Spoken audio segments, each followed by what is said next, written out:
amidst the pain and suffering caused by HIV and poverty, E3 Initiative, partnered with Sunrise Ministries, are preparing to build a primary school in a community called Mpingu in Malawi, where over 50% of people live below the poverty line, and where many children in the community must make up to a 20-kilometre round trip to school every day, putting them, especially the young girls, in harm's way.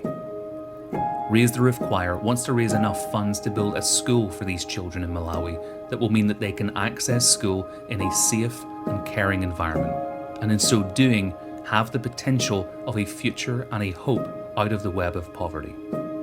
But when COVID-19 hit and the choir was no longer able to raise funds through choir performances, progress on the school came to a grinding halt as the funds dried up.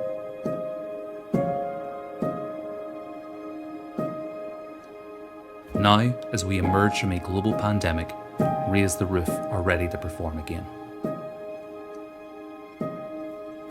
Well, Raise the Roof began in 2012 and we formed a small choir, and over the course of 4 years we had a really special dream in our hearts which was actually realised in 2016, and we built a school in Uganda. And then following that, my mother had passed away. There was a period of, hibernation, and in Easter of that following year, the Lord nudged my heart again, and He had placed in my heart E3, and so we decided that together we could perhaps pray bigger prayers and build again, that He would build in us for them. And our school that we want to build is now in a site in Malawi.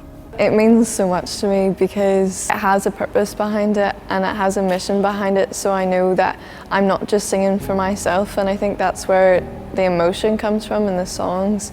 Like, I know that I'm singing for other children who are going through things that I can't even imagine.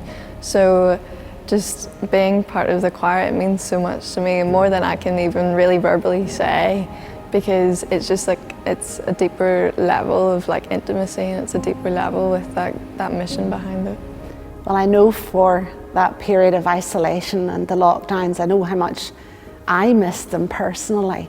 As a mum with 3 teenagers actually now in the choir, I watched what the isolation did on their world. It shrinks you into a place of thinking internally, my little world, how I'm feeling, and it's self-preservation. But what this project does is it says, hey, there are needs in Malawi, so think bigger, because as we embrace what we can do on a bigger scale, that world of ours begins to open up, and we discover the joy and generosity that when we give, we receive so much more. And that has been our story all along in Raise the Roof.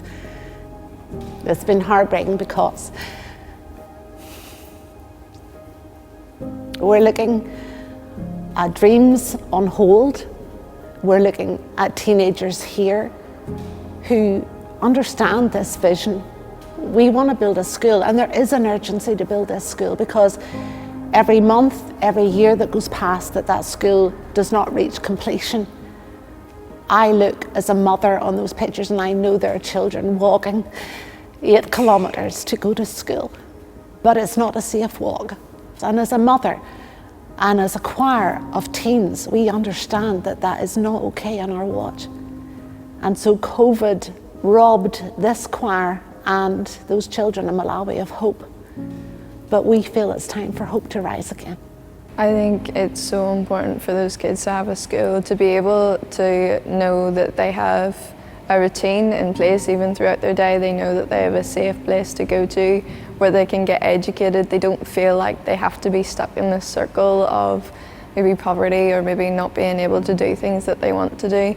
I mean, I know that school has given me so many dreams and so many opportunities, and I've been able to do things that I wouldn't have been able to do without school. So not having that opportunity, I don't know what I would do with it. So why can't we give that same opportunity to those kids? I think it's so important. They need school just as much as I do.